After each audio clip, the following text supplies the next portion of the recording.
Hello and welcome to another episode of No Small Questions, a chance for you, the listener, to grill the cast on all things No Small Roles. I'm Sam Oakes, your host, or Question Master, and with me today I am joined by Vicky Gaskin, player of arguably the most loved character in the game, Juna. We also have the magnificent Mr. Chris Watts, the man behind everyone's favourite masked bard, Gaius, and last, but by no means least, bear witness to the crafter of worlds, composer of epic musical scores, and player of every other creature in the lands of El Timpir, our dungeon master himself, David Knight. Hello. How are you guys doing? This is my real voice, actually. No. Sounds somewhat like Crowl, a little bit. He really is Crowl. Yeah, it's who I am. All of the other characters are put on, but Crowl is... He is the most thought out in terms of his, his character's journey. Very believable. But okay, so first question to start off with. Are you ready to answer some questions?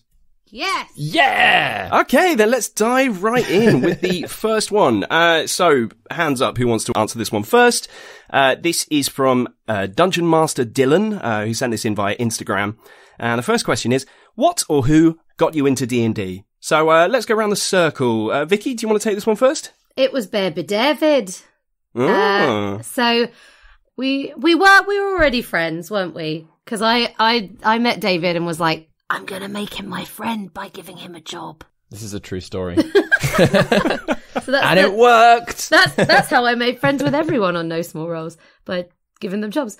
And yeah, he was going to play a game of D&D, and I didn't know much about it. And he was like, would you like to come and play D&D? And I was like, if he's doing it, I'm doing it. That's it. Oh, that's amazing. And then was it literally first game and you were hooked? Yeah, so we spent, 7 hours rolling up our characters because no one had played before. Not even me at that time. Not even properly. him. Wow. So we spent so long, getting to grips with the characters. And that was, how many years ago? 6? Yeah, a lot of years ago. And 5 or 6 years ago? We're still playing the same campaign to this day. Yeah. Oh, wow. Yeah. So...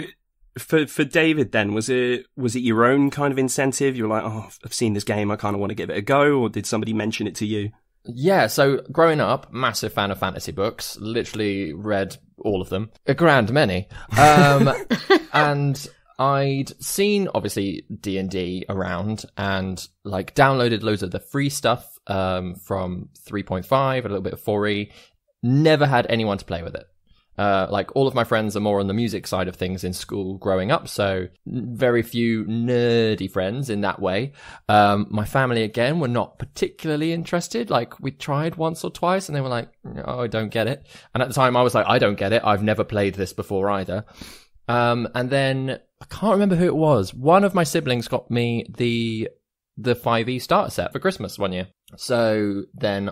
I basically spent a couple of months rounding up friends, being like, oi, oi, oi, we're doing this. I read through the entire adventure, all of the rules for that. And then I also bought the player's handbook because I was like, I feel like I'm going in strong to begin with. And then, yeah, that first session where we sat down, made characters and played, I think maybe an hour of the actual starting adventure, the Lost Mines of Phandalin thing. We got as far as... We did the goblin fight at the beginning on the road and got as far as the entrance to the cave, and that was it. So really, next to nothing because we'd spent so long rolling up characters. But then that is paying dividends years down the line, that those characters still have... They've got a lot going on. Going on, yeah. Which you could say is definitely the same for this show as well. A lot of the feedback that we've had is about how good these characters are, how believable they are. Particularly, I find Gwendolyn ridiculously believable. I know that character. Yeah, I know what you mean. Yeah. But what I have to take away from yours, David, is that your sibling bought you the starter set and then refused to play with you. That's so harsh. No, well, I say no, they didn't refuse. And again, I can't remember who it was. I did crack it open Christmas night, but we were all pretty drunk. And again, I had no idea what the rules were, so I was let me just start reading it, see what happens. And it just you can't run a module like that. You sort of have to have a bit of prep in the back of your head. So yeah, that first initial try of it was a no-go. But yeah, no, having then read it cover to cover, because I thought that's what you had to do. It's not necessarily to the DMs out there. You don't have to read the module cover to cover, just the highlights. You don't have to, but at some point you will want to. I remember when that changed for me, you know, going from a player to being a DM, and you do want to read it cover to cover, partly because the artwork is amazing, but also because you want to know. But also, David, your family have played with you subsequently, haven't they? Yeah, we've since played a couple of games. I had a few one-to-one games. I played with my niece once, which was quite cute, and she was really into Harry Potter.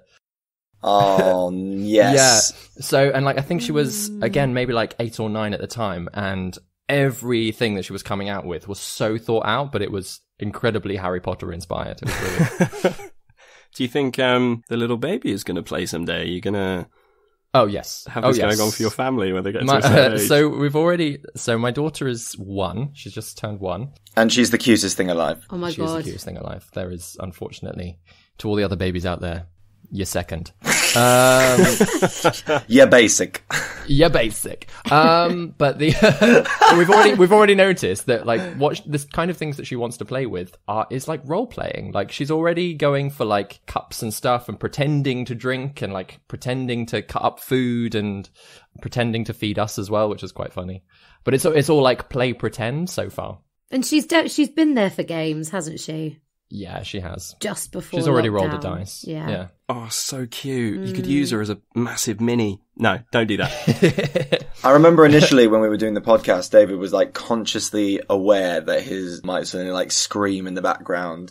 And we were just thinking no, it adds to the effect if we're going through a dungeon and we hear this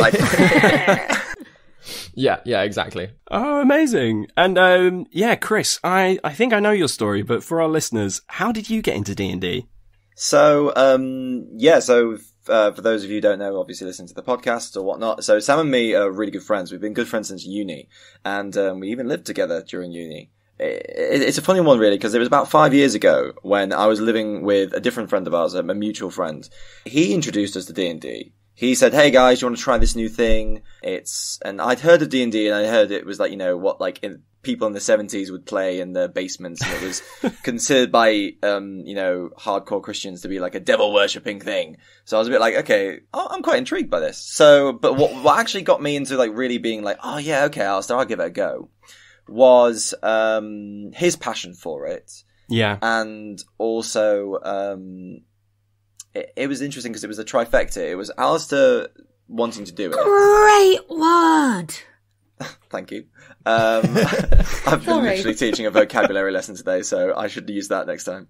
So yeah, it's a trifecta. So there was Alistair saying, let's do this.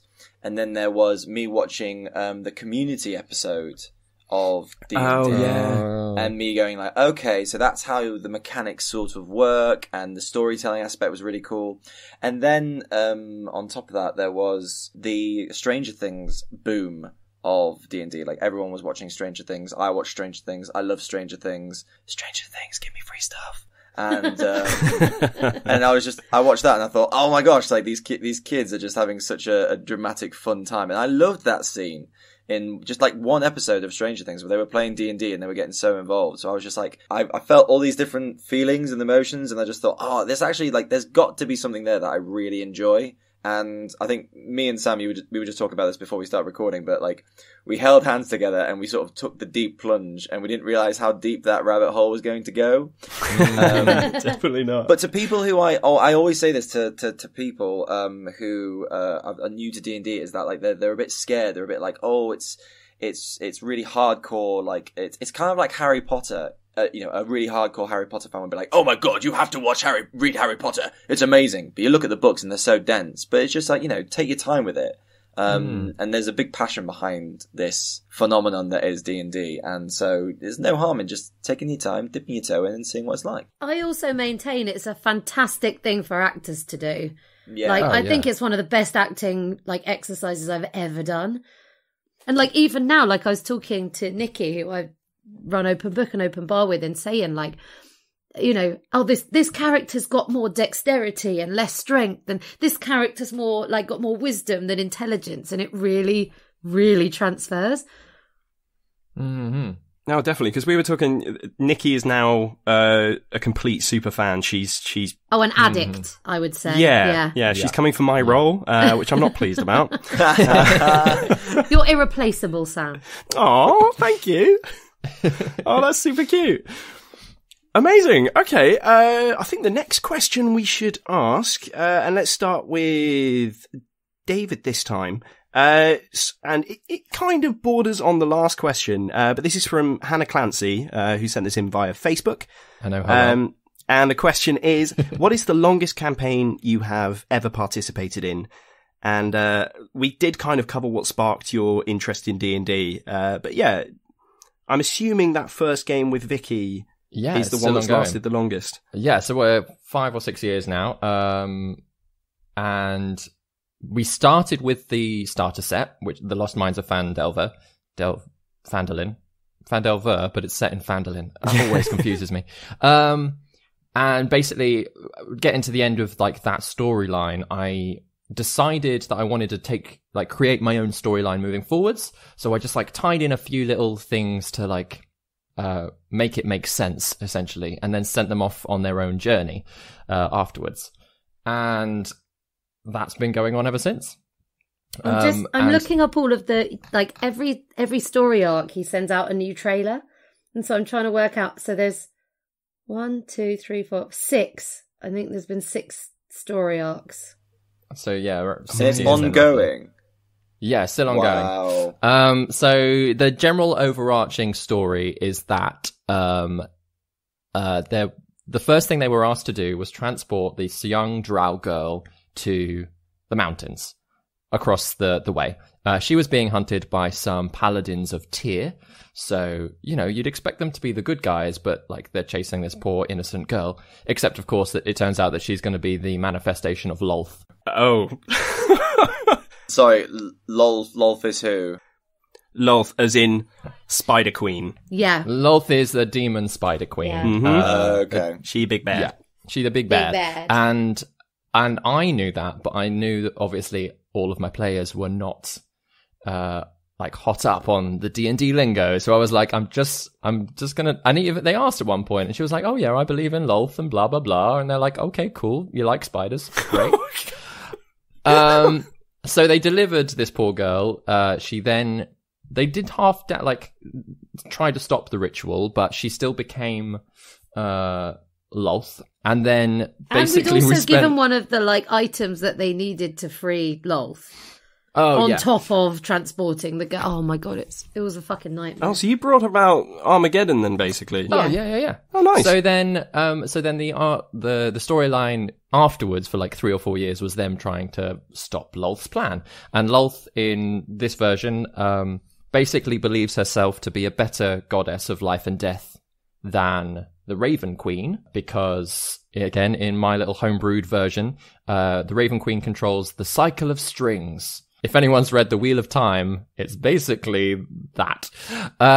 It's like a weave of a tapestry of life and death. And I have one in my game, funnily enough. There you go. So Lolth being a spider is I should be in charge of all of the threads, because I do that. And yeah, so they spent 4 years stopping Lolth, and they got there. But the trouble is that, again, the whole time they sort of ignored a few other issues that were going on. Who've they released now? No, it's not so much who we've released. It's who we've inadvertently trapped. Yeah, because of their focus on stopping Lolth, a few of Lolth's generals had betrayed her, and they then trapped the gods in a couple of items. All of the gods. All of the gods. So they're currently in a situation where the world is breaking down because none of the gods are powering it. There's no light in the world. The sun anymore. has gone out. Nothing's growing. People aren't dying properly. That kind of thing. God, this is such a lore dump right now. I'm so. You can definitely see why this campaign has been going on so long, and you're probably going to need double that length of time to fix these problems. How do you bring back gods? How do you bring? Well, you've just you've got to make some anyone knows, deals with I devils. would really like to know. And you just push the god button. The god just button. push the god button. It's fine. Yeah. It's not my character has -2 intelligence in this particular game, even at level Amazing. 17. So I take no responsibility. My brain turns to mush when I play her. Oh, wow. And Yeah. they've got to level 17. Wow. Mm-hmm. Or if you clap, a god comes back to life. Yeah. clap, children, clap. Yeah, but what I find, well, sort of taking everything that I've done in that other homebrewed campaign, it's all set in the same world that the podcast is set in. So a lot of that lore stuff is like woven in the background. It's not going to be like in the forefront at any point, I don't think, but I haven't quite really decided whether or not all of this has happened in the past somewhere, or whether or not it's going to happen, or it's currently happening somewhere else in the world. I think I've just discovered what the flower checks are all about. I'm Really, onto it. Sam, I don't know. No one knows. No one knows what the flower checks Does are. Juna know what the flower check is? Juna knows what the flower check is. Oh, good. Well, don't spoil it for our listeners, but No. I'm super intrigued. I've definitely called it something else along the way before we settled on flower check. I made the same check and called it something else, but I can't remember what it was. And I've realised as well, because the first time it came up, we hadn't like necessarily discussed it. So then every time it has come up, I've asked Vicky to roll something completely different. I'm like, perception check, charisma check, I don't know, check. I this is the accept thing, you that. said I co- accept oh, that. God, yeah. Now, this is definitely a rabbit hole. But yes, Chris, same question for you, because obviously that was the campaign that we joined together is like the original one that we got involved with. But eventually it did kind of, our dungeon master moved away and there were complications there and we weren't kind of able to keep that game going. So what's your longest one at this point? I met a friend of a friend who basically said, I play D&D. And I went, I played D&D once upon a time. And he was like, oh, cool. Well, my brother's doing this like DMing for a session if you want to join. And I was like, yeah, why not? And then all of a sudden I was like, oh yeah, I had a really great time. And then they were like, do you want to come back next week? And I was like, go on, then I'll come back next week. And then that perpetuated to like the next week and then the next week and then the next week. And then eventually it became such a big part of like my weekly routine. Like Friday night is D&D night. That's what I'm building up to. And I'm getting over there, getting a pizza, getting some beers, and it's great. To the point when I was just like, well, I have to get Sam involved because I keep ranting onto him about it, and because he loves D&D, he loves Friday nights, and he loves pizza. Yeah, absolutely. It's the trifecta. Yeah. Hashtag trifecta. Yeah, and so that's when I actually got you involved as well. And so it's our good friend Luke Peake's game, and that was running probably. That campaign ended sadly. Not it's on a hiatus. It's on a hiatus. Isn't it? It's on a hiatus. But I guess that was about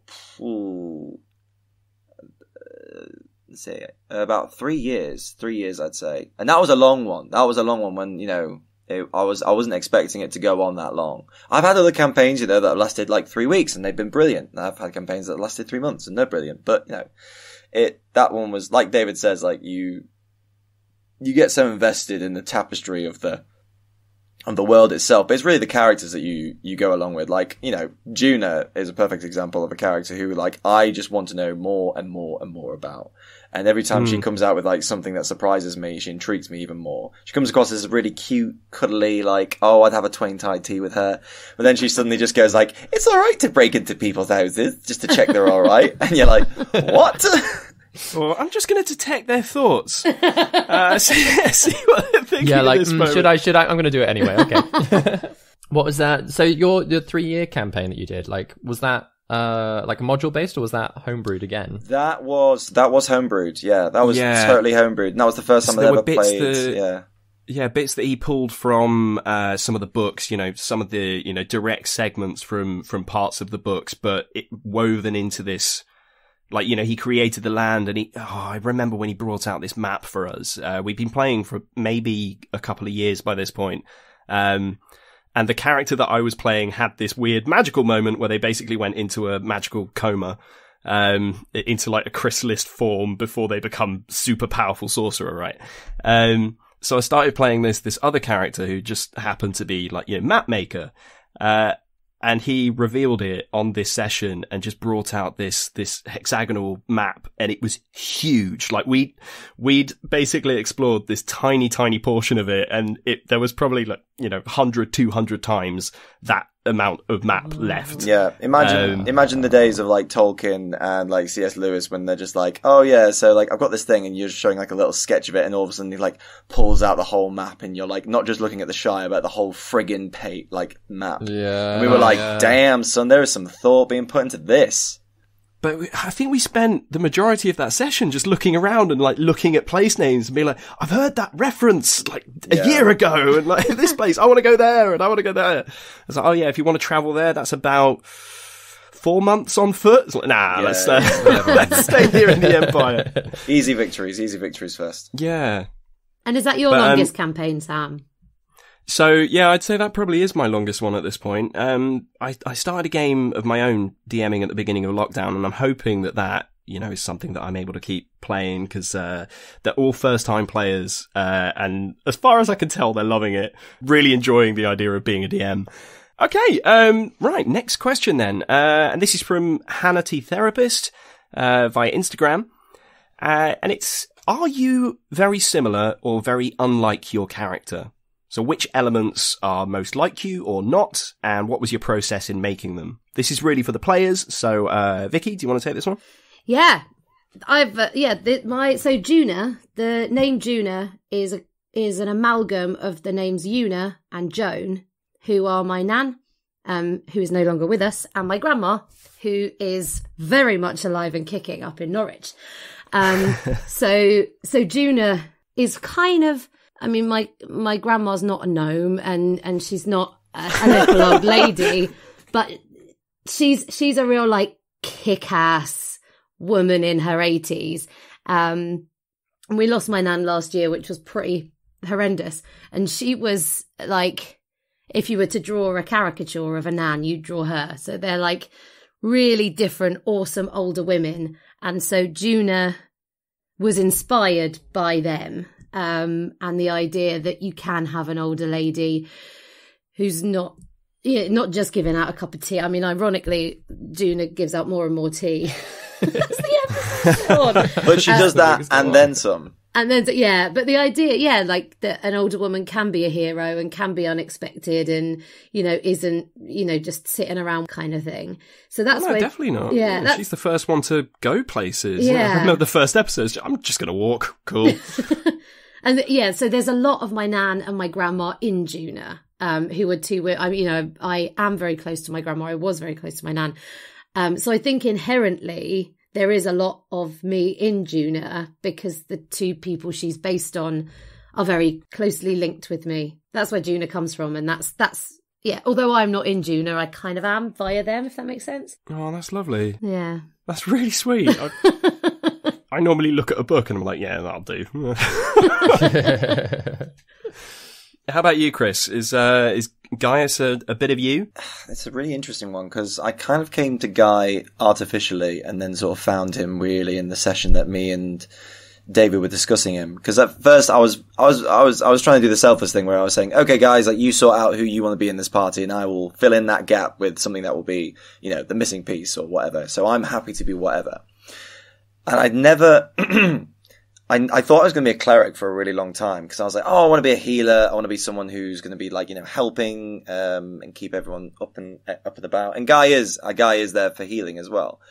But then I settled on Bard because Bard terrified me in that they are such a non-linear path. Like that, I've always played like the paladin, who's the guy at the front who's going to be taking the big hits, or I'm the wizard who thinks of like the clever side solutions and then comes out with an awesome spell. But bards are really weird because they have to talk, and when I come to playing D&D or like even just like in work and stuff, I like actions, I like doing things. So being able to like talk my way in and out of situations, like, I'm an actor and I'm a teacher and it's like, it's part of my trade, but I've never really sort of like, done that in D&D as much. I've usually left it for someone else to like do a lot of the talking and stuff like that and the schmoozing and things. So that's when I sort of like leaned into like the bard and I was like, go on, let's try this. So it's it is me in the way that I like, I love puns and I love joking and chatting away and stuff. But I think for me, it was it's a hard one to say, really. I'm still finding Guy. Even now, I'm still finding out who Guy is. And even though I know his backstory, I know his motivations, I know what he wants to reveal and what to keep secret, I know his fears and so on, I'm still working him out. And I think for me, what surprises me the most is when we're recording and then a thought hits me, like, Guy would do this. And then afterwards, I'm like, wow, where did that come from? And I also just love doing the really bad New York accent. So, at times it's brilliant though. Oh my God. Just sometimes I'm like, that guy's from New York. I really enjoyed Rowana picking up on Guy's accent the longer they spent that was together. The hardest. oh yeah. I was like, I'm just going to do a nice, general You are American, not whatever welcome that here. is. And then by the end, I'm like, hey, yeah, don't worry about it. Yeah. It's like, oh, who's this gal? I'm sorry, by the way, for all of our American listeners. I know we have a few. So I apologize for offending your native tongue. And if you have any top tips, please tweet them, Instagram them. I'd love to hear.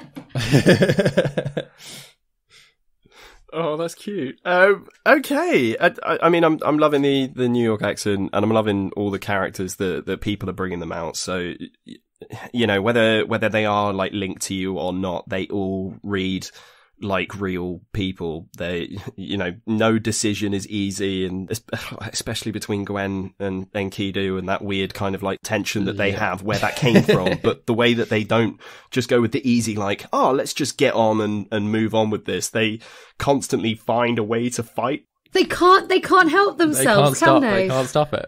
But this happens when you've both got a core character that you understand what they would do in that moment, and if it's not what the other person would do, it's going to cause friction, and I love that. Yeah, I can't pin those two. That's the funny thing, is they've surprised me. They're the ones who keep surprising me the most, in that there's that you could say there's a romantic underlining with that, with your classic Benedict and Beatrice sort of thing. But at the same time, they also the reason why I think they spar so much, and we've talked about this at length, where it's they are so much like each other as well, because they both won't back down and they both feel like they have something to prove. And I think, like you said, that's just real of most people, especially when come together in extraordinary circumstances. No one wants to, everyone's got that imposter syndrome. No one wants to be seen as not knowing what they're doing. So I think for those two, especially when they feel like they have something to prove, it clashes. And they both are the type of people that can't help themselves but just follow their gut.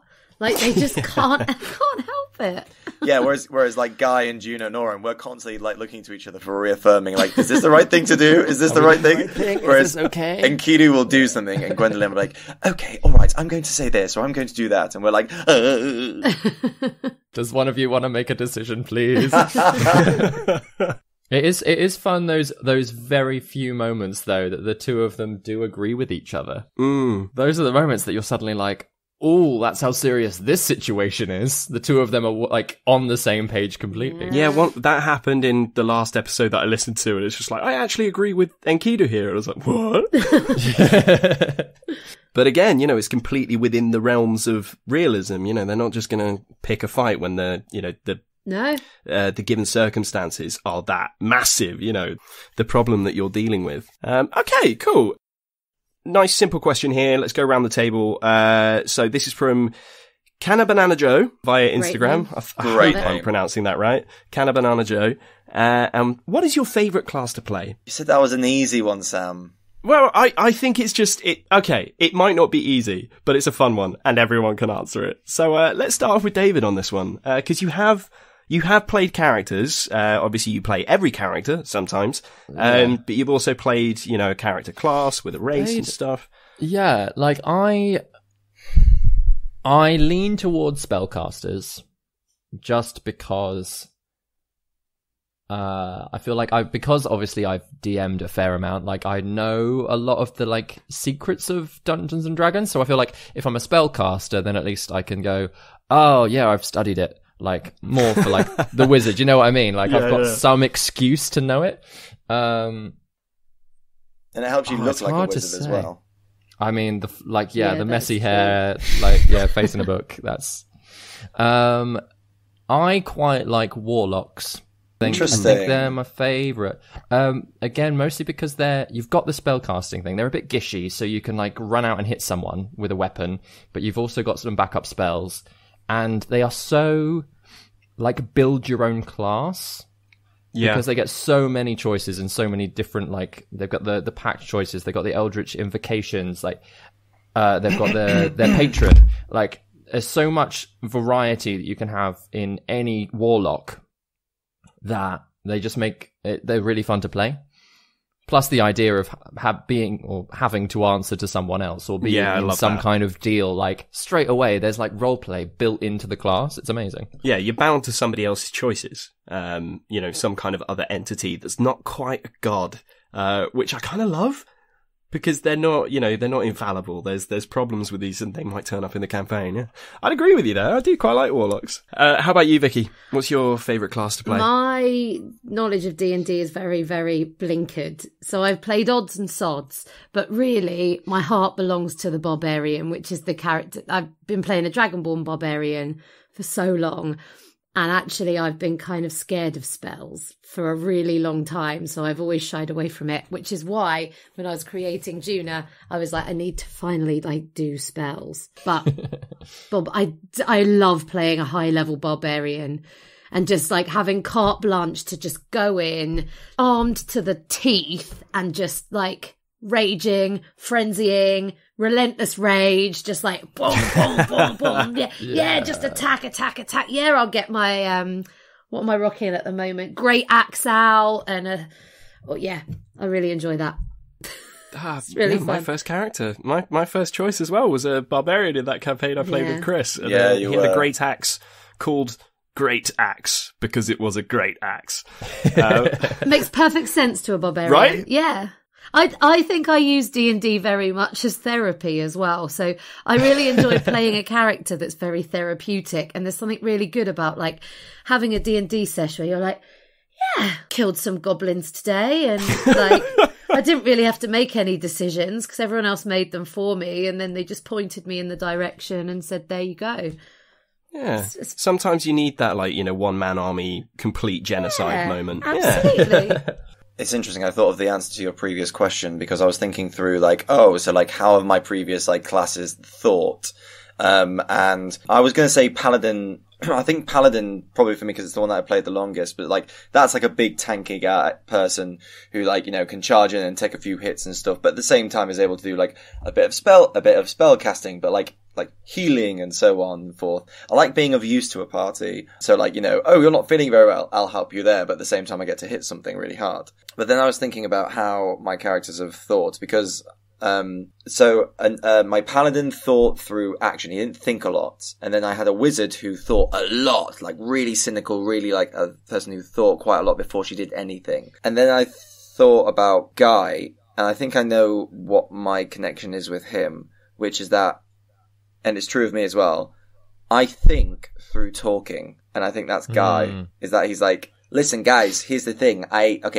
I'm thinking this, I'm thinking that, I'm pulling this over there, I'm creating all this tapestry and stuff because he's that. Now I think for me that's just the thing. It helps with, I guess, with a podcast being able to like talk about your thought process. So I think that's why, Guy's starting to become more of what he is because I'm becoming more confident with being able to like express my my internal process. But also, Guy solved a massive problem for the group, which I won't mention because it's a massive spoiler. But at the end of episode 12, 11 or 12, might have come out by this point. Yeah. No, but if people haven't like listened to them all and picked this up as I mean, let's just say spoilers. Table.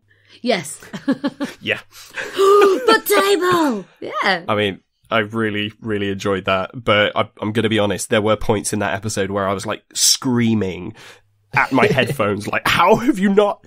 Come on! Oh my god. It's right there! Like, literally, we were all saying, like, the listeners will have got that straight away. They've just been listening to us, like, talking for half an hour. They've been like, I'm not really sure what to do next. And then David was just like, look back at the clues I gave you. Maybe just read those notes one more time, guys. Just one more. Just give it a read. Is it this? Is it that? Oh god, yeah. I had a real screaming fit about that. I think that's the common trope in D&D where like players like look too deep into one thing when really like they should just take a step back and go like, okay guys, what's the priority? What's going to lead the narrative along? Let's look at the clues we've got. What's this? What's this? Okay, we know this. Put it all together rather than like going down. It's really tough with D&D sometimes to go down a rabbit hole. What, like David, like from your point of view, I guess, like where's that fine balance of like you want the players to make their own choices, but at the same time you want to offer them enough of a scaffold for them to find the clues that they need to solve the problem. You don't want to feed it to them, but at the same time you want them to have agency of their own. This question comes from Chris Watts via Zoom. Sorry.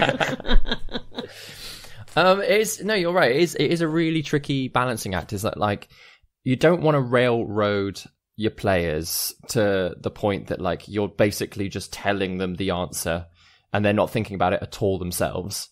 But at the same time, when you have an answer that you want them to get to, sometimes you've got to like nudge them a little bit more and a little bit more and a little bit more. Just a little prod, yeah. Just like little prods. I personally love it when players like go into those rabbit holes though, mostly because they come out with a lot better ideas than I have by myself. So I just sit there taking notes. That's like you're in tomorrow. That was a wonderful rabbit hole. I mean, that was brilliant. That I was like, I have no idea how you're deciding this, but okay. Like, if that's what you think's happening. So I edited that episode and I could not stop laughing for like half an hour because I was just listening to the same 10 minutes. I remember doing it for the recap as well. I quite happily listened to that bit over and over and over again. It felt so real. It felt so real. Oh, I genuinely, I was believing you as well. I was completely on board with you. And I was just like, everyone was. Wow, what's going to happen now? Because you were so believable. You were so in it. You were so deep in that rabbit hole. You took us there with you. And then David was just there, just being like, what? What? And like, obviously, like, if you go back and listen to that, knowing that they haven't gone in time, you hear my reactions. They're like, what does it look like outside? Is it the same time of day? I'm like, yes, it is the same time of day. And the tray of food is still there. It's exactly where you've left it. Oh, maybe they've just okay. Next thing. I think one of us is like, did the tray come with us? Did the tray come with you? And you don't know. Oh god! Actually, this does link into a question that one of our audience members has sent in. So this is Pippa Beckford who said this via Facebook, and this is a question for you, David. So how far in advance had you mapped your story arc before you started the campaign? And has anything happened which has thrown a massive curveball into your plans so far? So, I was actually talking to Vicky about this the other day. I had planned out the town. I had planned out, the Vondells and Kral and like the general overarching, storyline. I had not planned an ending until episode 11. As in an ending to the arc? The story. Yeah, an ending to this, the ending to the whole Kral Vondell problem. I had not planned out the ending to that. I didn't know how they were going to stop Kral. And then the conversation came up about liches, and I was like, oh yeah, he's a lich. Like, that's it. Like, I hadn't even clocked that until episode 11. And they were talking with Rowana, and in that moment, in that conversation with Orin, I made the connection, again, spoilers for anyone who's not listened to episodes 12 and 13, I made the connection that his phylactery was the table, because that made the most sense. It brought the entire like story round circular-wise. You clocked that then? You did that then? That's mad, oh my isn't it? god, that is mad, because it makes so much narrative sense. That's the thing. I was like, and I obviously knew that the tower was there, like his underground tower. So I was like, there's going to be some information in there about him. To be honest, I'd planned out a few of the other information that they've, like bits of information that they found there that linked in with like the larger story that they'll be going on to. That stuff I had planned out, but I hadn't planned out how to get rid of Kral. So yeah, that's a little tidbit for everyone. That's how far in advance. Not a lot. Sometimes Sometimes quite like the main storylines for the whole series, I've got like rough drafts of them. Yeah, there are certain things that are going to be tied in already that I'm dropping hints for now. But this particular storyline, not far enough. It wasn't really like a curveball that was thrown by the players. It was actually a solution. It was a solution to the problem. Yeah. And that is again, DM tip for anyone out there. You don't have to have all the answers all the time. Let your players come up with them and then go, that's a good one. I love that. Yeah. Sorry to the players of my campaign. I might have done the exact same thing. But as a player that's played exclusively with David as a DM, like what makes you such a brilliant DM is that you take things from the characters and bring it back round. And as a player, like it's kind of magic because you're like, oh my God, I said this one thing like 2 years ago and now like it's a thing. That sister that I mentioned is standing in front of me. And like, it like as a player, like it's so exciting. Don't say that, Vicky. Now I'm terrified of every single detail of my backstory. Yeah, it should be. It's like that spoon I picked up at that breakfast on that one day has suddenly become the phylactery of the ancient dragon. It is the creation of the world, that one particular spoon, and you didn't realize it at the time. Oh my God. This is very, very close to a question that we've actually got from Sophia Comic Art, who sent this in via Instagram, and we love Sophia with the images that she's done so far. Incredible. Fantastic. But again, it is for David, and it's along this line. Have you had to come up with any characters on the fly during your sessions, or are they all characters you've designed for the quest already? In that vein, how hard or easy is it to keep the quest on the right track with the group making their own decisions? That's quite interesting. So I think this kind of goes with the last one, or if you're getting things from people's backstories, do you just drop them in? I came up with all of the townsfolk.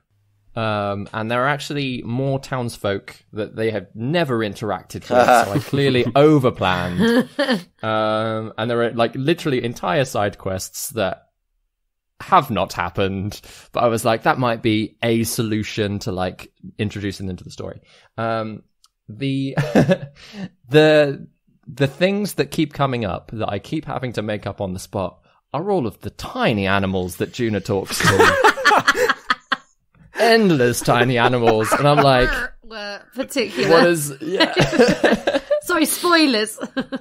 What do these squirrels sound like? What does this sparrow sound like? I don't know. Are there any animals around? Probably. Yeah. Oh God, I've got to try and think of animal voices. Oh God, you've got to have like a glossary now of animal voices, because wherever we're going to, Juna's gonna be like, Juna's gonna talk to animals. Yeah, like it's just gonna happen. Yeah, like as for like players making decisions, in other campaigns I've like planned each session so that if the next session doesn't happen, at least everyone feels like they've played a complete little story by itself. It's almost like a series of one shots, right?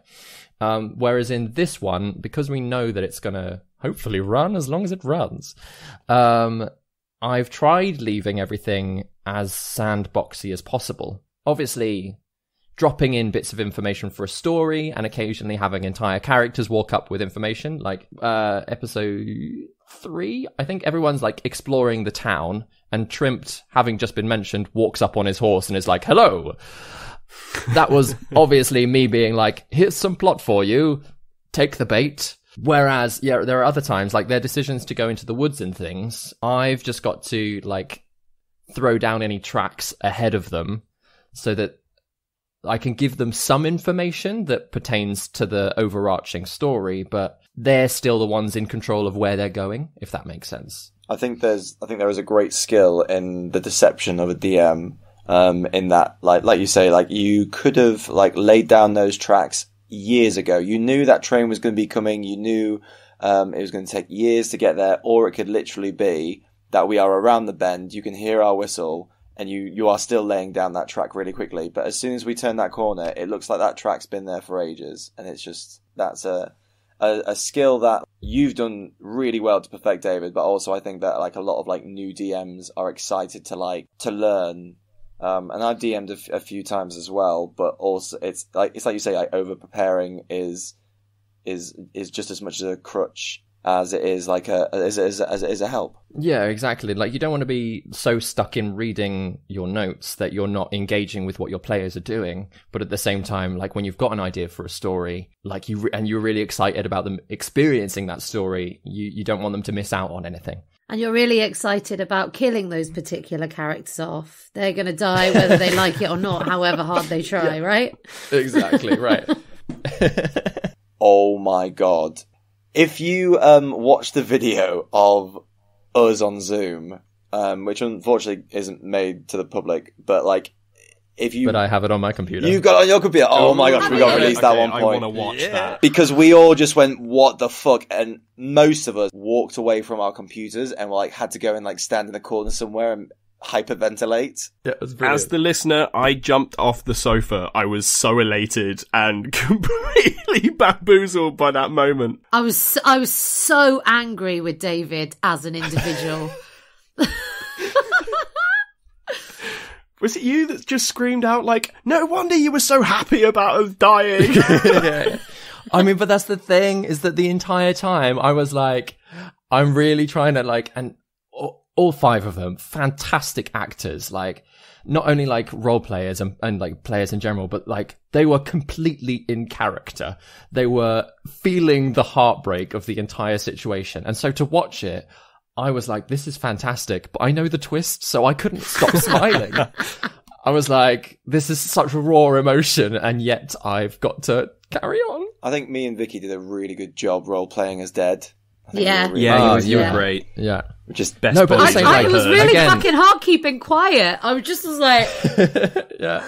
No, but again, you watch, if ever the video gets released or whatever, the 2 of them are sat there like, there is anger, there is sadness, there is like sheer disbelief at the situation, but also, again, genuinely enjoying seeing the other players cope with it. Yeah. Like, and the 2 of them, like, they're sat there in silence, but there is so much happening on their screens. It was fantastic. I think this leads quite beautifully onto another question from John Ellis. This is from sent in via Facebook. How will you each deal with character permadeath if it happens? He's given us a hashtag here, which is "there's no coming back." And also, conjoined to that as well, there's if a chance presented itself for your character to save the life of another at the cost of your own, who would you let die? Hashtag another question about death. So Chris, you kind of led us into the death area. What would you... I mean, I don't want to know if it's happened already, but how would you deal with it if it did? Well, listen to episode... No, I'm not going to say. No, for me, it's funny really, because it's so tough, because you get invested with a character and you don't want them to die, but equally there's the excitement of building a new character, of telling a new story and finding that discovery. So for me, it's like, it's a mixture of like, of a bit of grief and also a bit of excitement as well mixed in. It's a very weird thing. Again, D&D, weird thing, guys. Weird thing that you somehow are invested with this imaginary creation of yourself. It's kind of like if you drew a really, really beautiful picture of like a landscape, and then you just went, okay, I'm just going to rip that in half, but I can always make another one. Who would I sacrifice in order for my character to live?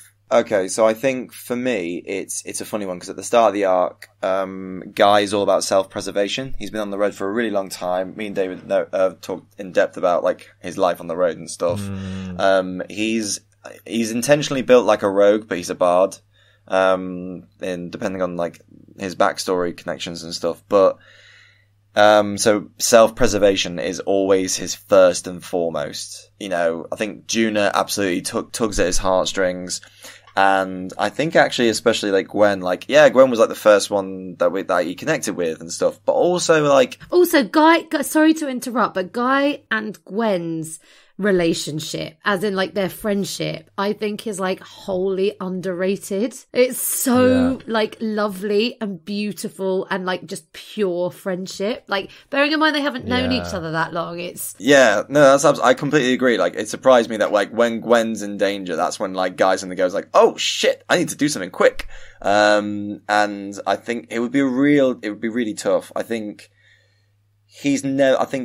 the short answer is before he would have said, no, 100% I'm saving myself. Now he would say, for Juna and Gwen anyway, I don't know. Which I think speaks a lot coming from where he's come from. But he's like, I don't know. Because he thinks like, yeah, he's made a good connection with Gwen. He has a soft spot for Juna and her kind words to him. So yeah, at the moment he's like, I don't know. And I think that's going to have to come out in the story maybe.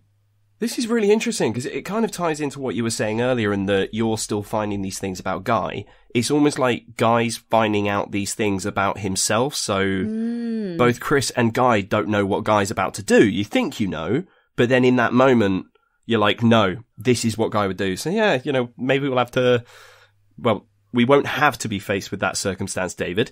But you might. If it comes up, that's when we're going to find out the answer. Again, I'm just sat here making notes. All right.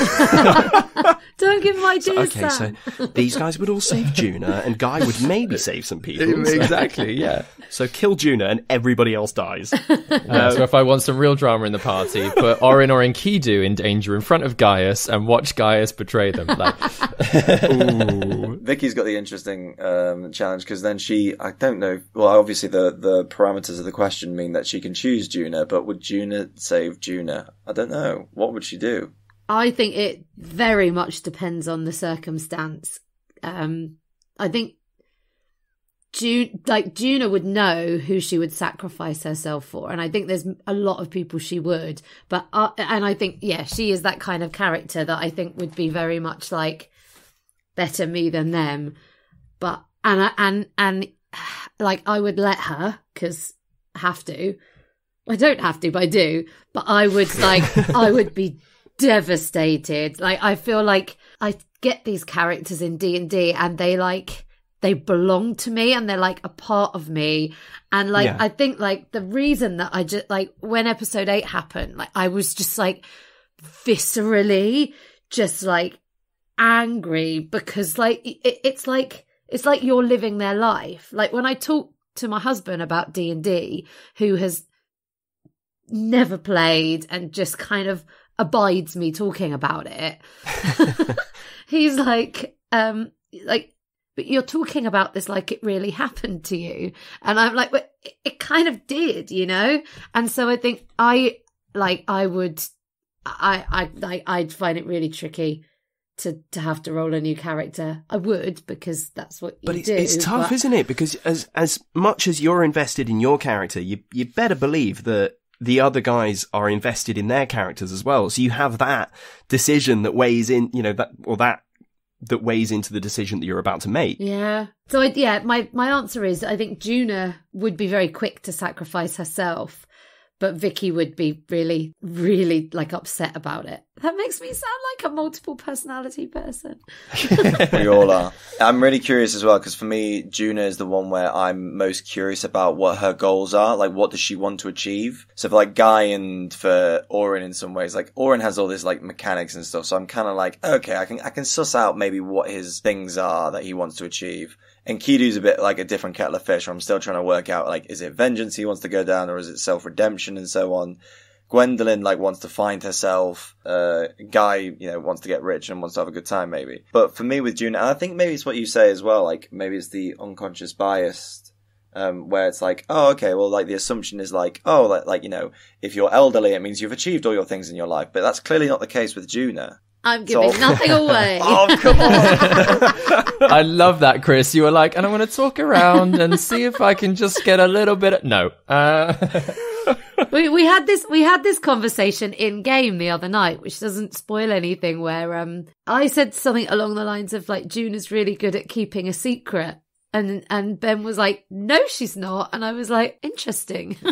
Interesting. Oh, no. You can't do that to them. As like a slight tangent to the death question, which of the main characters do you think would affect the group the most if they died? Ooh. I mean, I would say based on, because obviously I've heard the answers from the other guys, I'd say the one that would affect people the most would be if Juna died. Because she's kind of become the glue of this group.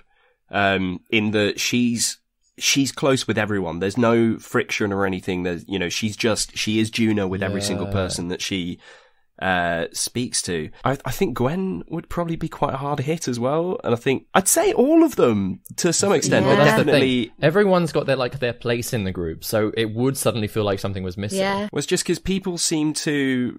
I don't know that Oren would love it this way, but people seem to care for Oren and take care of Oren, because he's got all his tools and everything, but he comes across as young, not quite found himself yet. So I think people kind of, they have a lot of love for Oren. So I think, if he went, could be a problem. But yeah, I've got to say, I think it would be, if Juna died, that would hit the group hardest of all. If only there was an episode where we could test that theory. I do think, though, again, if Gaius went, there'd be a huge portion of the happiness in the group. Yeah. I agree. I think Gaius gone would be... With episode 8, for example, it was, for Daryl, definitely, for Enkidu, it was Guy. He said, spoilers if you haven't listened to the last No Small Questions, but why you'd be listening to this one without listening to the first one, no idea. And his one was, he'd save Juna. And then he kind of, at the end of it, was like, oh, Guy. Cause it was definitely when they were walking off in the woods, it was like, I'm looking for a nice spot to bury Guy. It wasn't about Juna. He wanted somewhere beautiful unless he wanted to go on and, bring Juna back to life or something. He's like, oh, Guy. It was like, I'll bury Guy. But of all the people in the party, I wouldn't be surprised if Enkidu, just suddenly was just like, yeah, oh, by the way, I also do necromancy, and she's alright. Yeah, I think Guy drives the group. Yeah, no, I get what you mean. He's the bathos. 100%. When they're in a dark moment, you can count on Gaius to say something that will at least bring a smile to people's faces. And, he'll play a chord, which then David turns into a, beautiful piece of music. I have to. It's in the recording by that point. So. I've started playing this game now. I originally started with using the ukulele, and then David plays such beautiful music. I feel like it's a horrible thing to clash if I keep playing the ukulele. But now I've realized I can do is I can force David to do things. That little bit of power over the DM.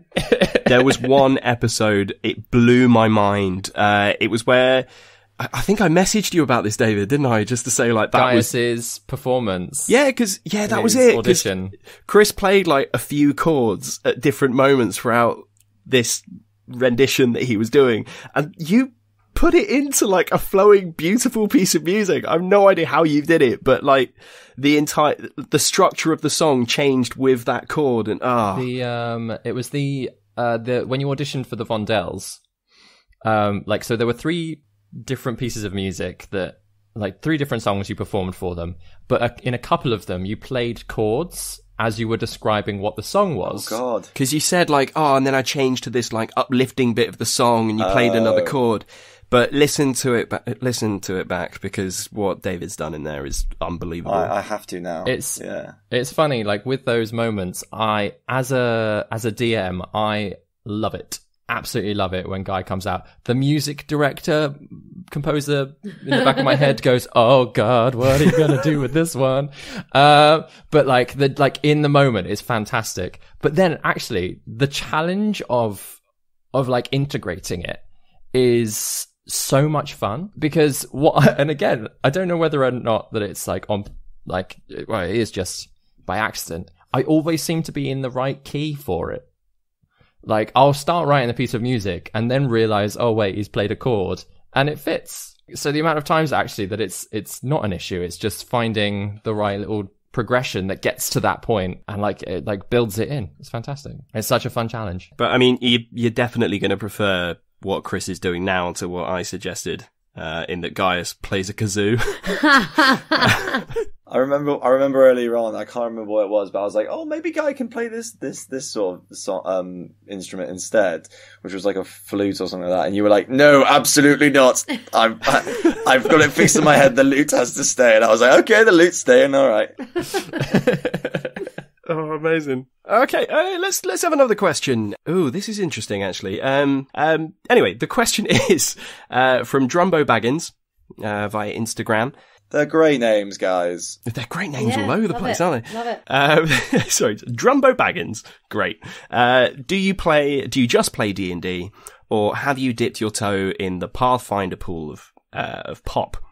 If you have, what do you find the pros and cons of each system and why? And if you haven't, this will be a quick and easy question to answer. So this is, Pathfinder. There's things like Dungeon Worlds, powered by the Apocalypse, and, games like this, which Chris and I have kind of played. It was basically like D&D, but like with less rules, and it was more down to like, it was a lot more of a basic situation where, and the thing is, it's tough. I think for me, when it comes to like Pathfinder, I can't comment because I've never played.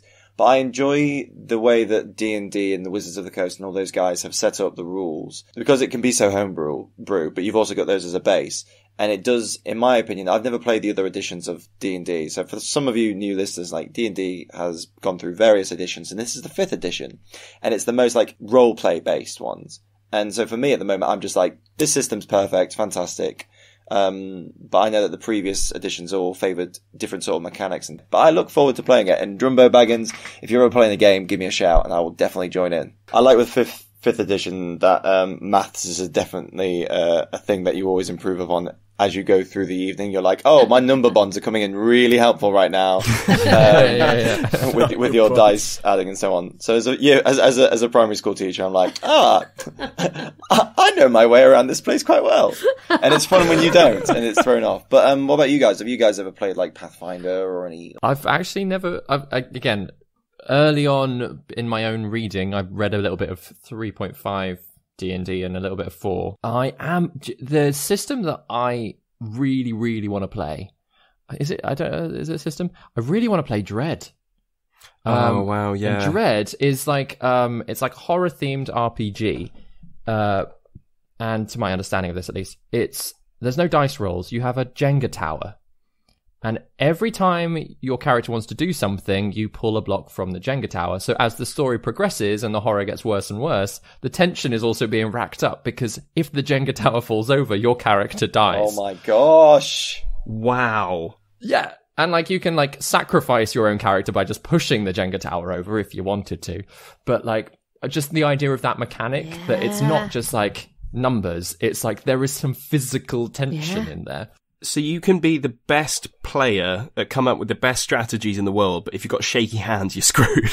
Yeah, exactly, yeah. Your character can be going along, coming out with all the answers, saving the day, but at the end of the day, you're playing a horror story, like a classic horror film, and even the best characters could die at any point. That's so cool. That is really cool. We have to play That's that so sometime. cool. Maybe like as a No Small Roles special, we could do No Small...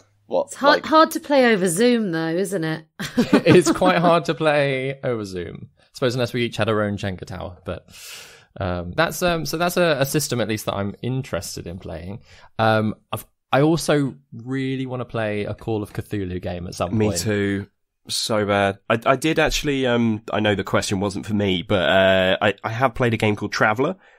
Which is basically like space exploration. It links into things like, Firefly, these kind of like cult, almost Western style space exploration. Dune is a big influence on, probably is an influence on this, although I'm pretty sure there's also a Dune separate Dungeon World.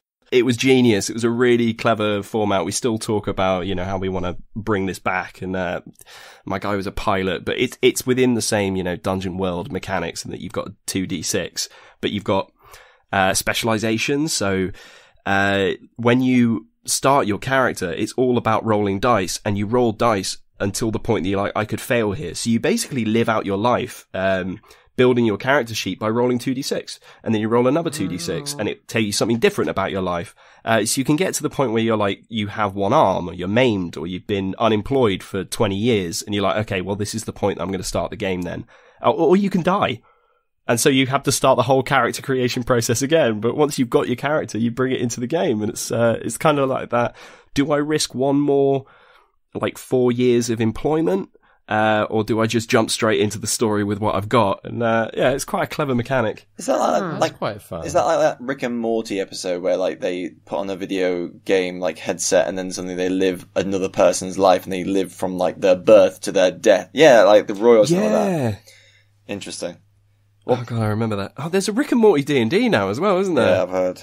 Yeah, that's cool. I've got to try that one out. What about you, That's Vicky? on the Christmas list. What about you, Vicky? Oh yeah, I would. I struggle enough with the rules of D&D.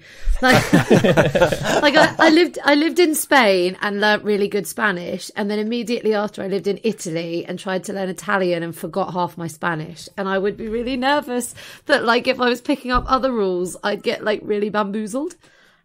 What, that you just push D&D out? Yeah, there's like a finite amount of space in my head for each given activity that I do. for one role-playing game at a time. No, so- I would, but I haven't. It all sounds really cool. I like the Jenga one. Isn't there any parallels with learning a new language and then role-playing games as well? Because in some ways you are. I guess in your time, like in Spain or Italy, were you role-playing in a certain way? I was trying to act more Spanish. It's playing El Juna. Juna. Yeah, no, I would, but I feel like the dunce of the group in No Small Roles, Not at and all. I get confused very easily over the rules. Well, that does not come across. And if anything, it's useful for the listeners that have never played before to be like, oh yeah, that is the mechanic that they're playing there. When they're like, don't split up the level 3 party, I was like, I was unaware of this. Then that's even a bad thing to do. Oh dear. That's bread and butter. That should be plastered on the front of the player's handbook. Don't split the party. Do you know what? I bought the player's handbook after we started recording No Small Roles. Amazing. I think we have time for one more question, and it's a good one. This is from The Final George. For the final question, it should come from The Final George. Again, via Instagram. And the question is... How many Georges have we already faced? This is the last one. If you could have access to a cantrip in real life, what would it be and why? So you can, the limitations of this, is that you can only cast it once per hour. So it's not like you can just spam guidance over and over and be amazing at everything that you do. So it's, what would your cantrip be and why? Who wants to take this one first? Chris looks like he's pondering it, but I'm going to jump in with you, mate. What cantrip would you choose? Maybe a message to save on my phone bills. Don't know. But that's got a limit, right? So yeah, so does my just phone within- bills, mate. Otherwise they just cut me off. you can only text up to 60 feet away or something. Yeah, it's like tweeting, but only the person in the next room. I don't know. I'd have to get like up a list of cantrips and stuff like that. I think. Oh wait, isn't there like Tash's hideous laughter? Is that a cantrip? I think that's level 1. Oh. You could get out your player's handbook here, Vicky. But we're talking, guidance is obviously in there, conjure fire, conjure flames, fire bolts and stuff. Mage hand is a Light, cantrip. Dancing light. Mage hand would be useful for Mage like. hand. Yeah, that's quite a good one. That's quite a useful Yeah, or one. just casting light. Friends is in there as well. So Actually- you could, Friends is a good one. Yeah. but I mean, they would know after a minute, and it might not work on them. So you just I be feel like, like "Hey, I I'm did your cast friend." Friends over all the No Small Roles guys. Oh. That's what it was. Oh. And one day a counter spell is performed, and then we're all like, "Get the hell away from me!" God damn. I would magpie what you just said, Sam. I think for me, mage hand is a big thing because I always notice in the classroom my pockets are full of pens and whiteboard pens and little post-it notes and things like that. So it would be just nice to have an extra invisible pocket, just like a hand just to hold my stuff. Oh, 100%. And we've all had that moment, where you sit down on the sofa with a proper like huff, like I'm done for the day. And then you realise that your book or the remote is on the other side of the room. And just to be able to be like, come hither, would be pretty amazing. That is a strong answer. Other ones I've thought of, there's prestidigitation is in there, thaumaturgy, so you could just constantly like clean your clothes. Would I prefer prestidigitation or thaumaturgy? And like, prestidigitation has got all of like the cleaning stuff, the like fun little effects thing, but at the same time, thaumaturgy, you could just shit people up. That'd be so much fun. For some of our listeners who don't know what prestidigitation is, because it's the hardest thing to say, and also I don't think any of our characters have that, do they? No, I don't think they do. What are the parameters of prestidigitation again? You create like a harmless sensory effect, isn't it? So you can do like a shower of sparkles, you can clean something that's dirty, you can create a smell. Yeah. It's like loads of small magical effects. Can I choose that one, please? Yeah, of course. What would you do with it? What would be the main reason for you? I would you never picking have to do prestidigitation? tidying up or cooking or any of that housework stuff. That's horrible. I was thinking word of radiance because I like the idea of just saying a word at someone and them just going away. I mean, I can imagine you cooking a roast and just be like, chicken! Flaming it. But no, I'm going to take prestidigitation. I like that one. It's very useful, but boring. But Which, David, does that mean that you take prestidigitation as well? I think I'm gonna lean into the thaumaturgy then. Except that ultimately I am a Slytherin, so I wouldn't do it to like purposefully scare people, but in like the sort of like fun, I made you jump a little bit at work. Well, yeah, because all you the could candles just, have gone out. Yeah, open a door or something, that... Slam doors open, close them. The fact that you've worked at Scream in Madame Tussauds and the London Dungeon, explains everything. I've done the old scare acting a fair amount. So I mean, there are also those moments, where you see somebody on the other side of the field. Whoa! And they're right there. Yeah. I heard them from a mile away. Yeah, just getting whispers, or even again having a very small daughter, just being able to shush her from afar. In a comforting way. Right. In a comforting... Okay. Just shh, it's okay. Quiet, child! Quiet, ba-boom. No, just like little whispers coming out, All of the lights suddenly going off in her bedroom. Yeah. But instantly cleaned baby. Instantly clean baby. Perfect with Vicky next year. Yeah. Between the three of us, we've got this guy. We've got one parent if we are... We've got one parent. Who never has to touch the child. Oh, dear. Parenting from afar. Sam, what cantrip would you have? This is the thing. Like, you'd be like, okay, you could choose an evocation cantrip, sure. But I don't know, it probably would be one of the ones that you were choosing. But another one that I thought could be quite fun would be like control flame. Or like something icy. I mean, Word of Radiance would be amazing, because you could just be like, walking down Oxford Street and there's too many people, they're not social distancing from you. You're within 5 feet, Word of Radiance! I could end catcalling through Word of Radiance. Oh, yeah, that'd be cool. Yes. Yeah, I changed my answer, Sam. Okay, cool. Yeah, stick with the cockatrice spell. I like it. I think that about wraps us up. So, there we have it, folks.